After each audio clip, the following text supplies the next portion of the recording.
Mais uma edição dos julgados do TSE comentado de forma resumida toda semana aqui pela gente, tá bom? Confere aí após a vinheta.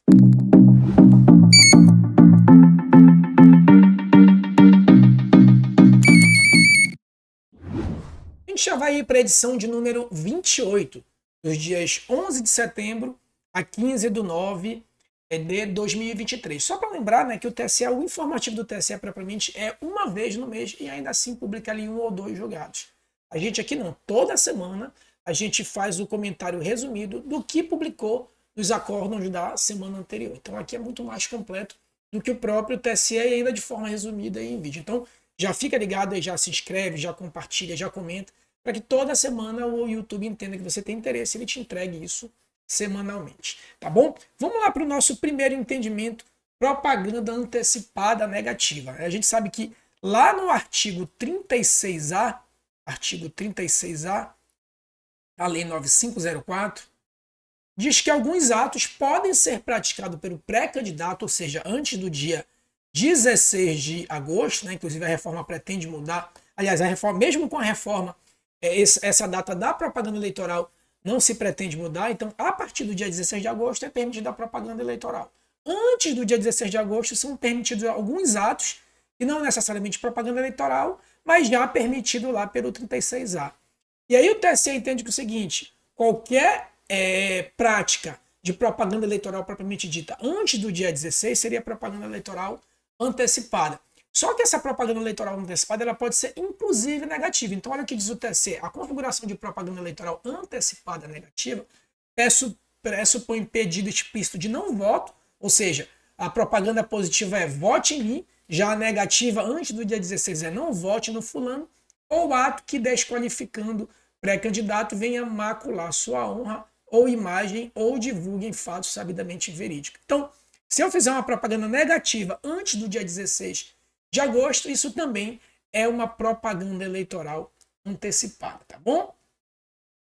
Próximo entendimento, desistência e fraude à cota de gênero, né? A fraude à cota de gênero a gente jamais nem repete propriamente dito aqui, porque é todo informativo isso consta. Não é disso que a gente quer falar propriamente dos elementos, que se você já conhece, né?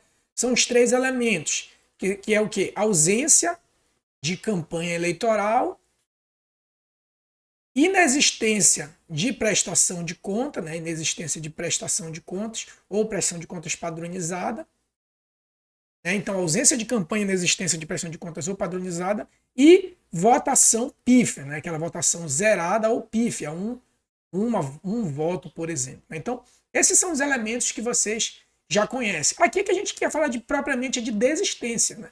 Porque a candidata pode não fazer campanha, prestação de contas zerada e votação pífia, desde que ela desiste, né? Se ela desistiu, obviamente, esses três elementos vão se realizar. No entanto, que o TSE entende que essa desistência, né, que superaria esses elementos indiciários de fraude, esses três elementos que a gente citou, ele tem que ser corroborado mediante prova robusta. Né?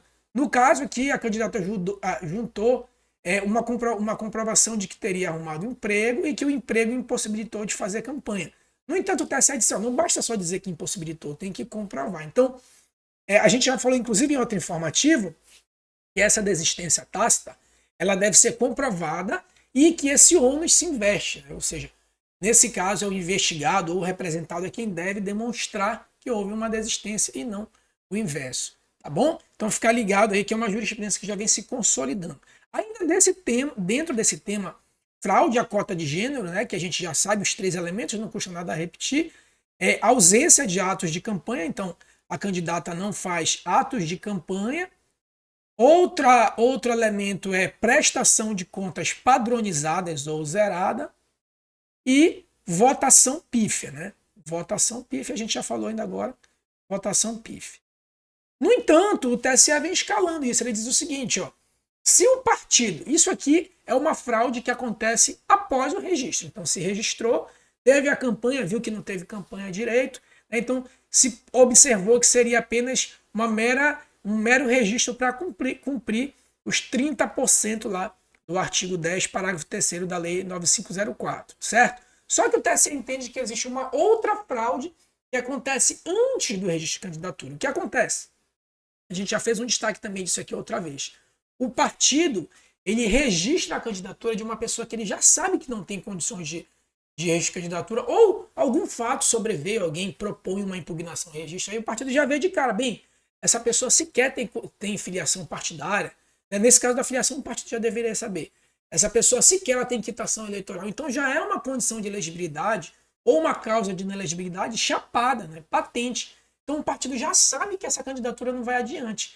E aí o que o TSE entende? Que nesses casos o partido faz o seguinte, ele registra a candidatura depois, quando a Justiça Eleitoral nega o registro dessa pessoa, ele diz, bem, quando eu registrei, quando eu apresentei meu DRAP, eu estava com os 30%. Se vocês indeferiram o registro dela, aí o problema não é meu. Só que o TSE diz, não, negativo. É obrigação do partido registrar candidaturas juridicamente viáveis. Por isso que ele diz, ó, as candidaturas femininas juridicamente inviável ou com razoável dúvida sobre sua viabilidade, porém podem ser consideradas fictas para fins de apuração da fraude do artigo 10, parágrafo 3º. Ou seja, se a Justiça Eleitoral entender que o partido registrou essas candidaturas simplesmente já sabendo que a mulher não tinha condições de elegibilidade ou incorrer em alguma causa de inelegibilidade, pode-se considerar isso como fraude à cota de gênero, obviamente vai sendo apurada por algum legitimado, ou IAI ou IAIS, por exemplo. Tá bom? Então, além desses 3 atos aqui, que ocorrem após o registro, nesse caso, a fraude já seria antes mesmo de registrar, já registrar uma candidata sabendo que ela não tem condições, tá bom? Então, outro modo de fraude aí, que obviamente tem que ser avaliado a cada caso. Próximo entendimento, conduta vedada e objetividade. O TSE entende o seguinte, ó, que as condutas vedadas lá do artigo 73, que são aquelas condutas que o agente público não pode fazer, e isso varia, pode ser 3 meses antes das eleições, pode ser no ano das eleições, pode ser a partir da convenção partidária, depende da conduta vedada. Diz o seguinte, ó, que essas condutas elas se aperfeiçoam com a mera prática, independente da finalidade eleitoral. Então, por exemplo, o abuso de poder lá do artigo 22 da Lei Complementar 64/90, ele tem que ter uma finalidade eleitoral. Então, um determinado ato abusivo tem que ter uma finalidade eleitoral. A mesma coisa, por exemplo, o caixa 2 de campanha.